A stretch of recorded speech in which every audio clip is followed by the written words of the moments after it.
আলাইকুম ও রহমতুল্লাহি ও বারাকাতুহু। সুপ্রিয় দর্শক মণ্ডলী, কেমন আছেন আপনারা? আজকে আমরা জানতে চলেছি দিল্লিস আট্টরোল এই সিরিজের ব্যাপারেই। তো দিল্লিস আট্টরোল প্রায় আজ থেকে 10 বছর আগে রিলিজ হওয়া একটি সিরিজ, কিন্তু এটি এখনও সিরিজের প্রধান মেন চরিত্র ছিলেন আর্তুরুল গাজী। যখন স্পেনে অনেক হামলায় মুসলমানদের সংখ্যা কমিয়ে দেওয়া হচ্ছিল, তখন কিন্তু পাকিস্তানে একটি রাজত্ব ছিল যেটাকে বলা হয় সেলজুকি রাজত্ব।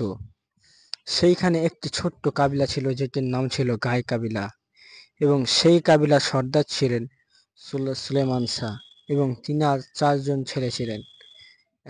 তার মধ্যে একজন হচ্ছে আর্তুরুল গাজী। এই সে আর্তুরুল গাজী, তিনি অনেক বাহাদুর এবং অনেক সাহসী ছিলেন।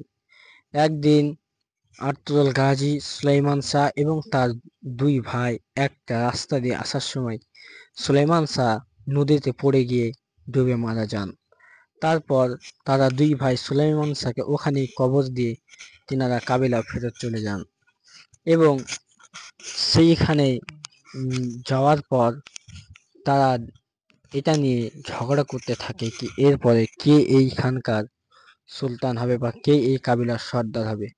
তারা 4 ভাই ছিল এবং 4 জনের মধ্যে অনেক মতভেদ হচ্ছিল, কিন্তু এইখানে আর্তুরুল সর্দার হতে চাইছিল, কিন্তু তার বড় ভাইও কিন্তু এইখানে সর্দার হতে চাইছিল। এই নিয়ে মতভেদ করতে করতে তার বড় ভাই সেই গাই কাবিলার সর্দার হয়ে যায়। এরপর আর্তুরুল গাজী সেইখান থেকে চলে যাওয়ার সিদ্ধান্ত নেয়, এবং সেইখানে প্রায় 2000 সৈন্য বা 2000 মানুষকে নিয়ে তিনি সেই কাবিলা থেকে চলে যান এবং নিজেই একটি নতুন কাবিলা স্থাপন করেন। এবং সেইখান থেকেই আর্তুরুল গাজী অনেক বড় একটি কাবিলা তৈরি করে ফেলেন, এবং তিনি অনেক কেলা জয় করেন। তিনি যখন সুলতানের দরবারে যায় তখন সে জানতে পারে সে আর কাউকেই বাঁচায়নি, সুলতানের ছেলেকে তিনি বাঁচিয়েছিলেন। তারপর সুলতান সব সময় থাকতেন, এবং তিনার সাথে মিলে আর্তুরুল গাজী অনেক প্রাসাদ, অনেক কেলা জয় করেছিলেন।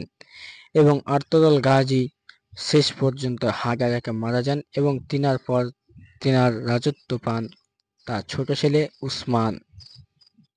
তো আজকের ভিডিওটি এত পর্যন্তই। আসসালামু আলাইকুম ওয়া রাহমাতুল্লাহি ওয়া বারাকাতুহু।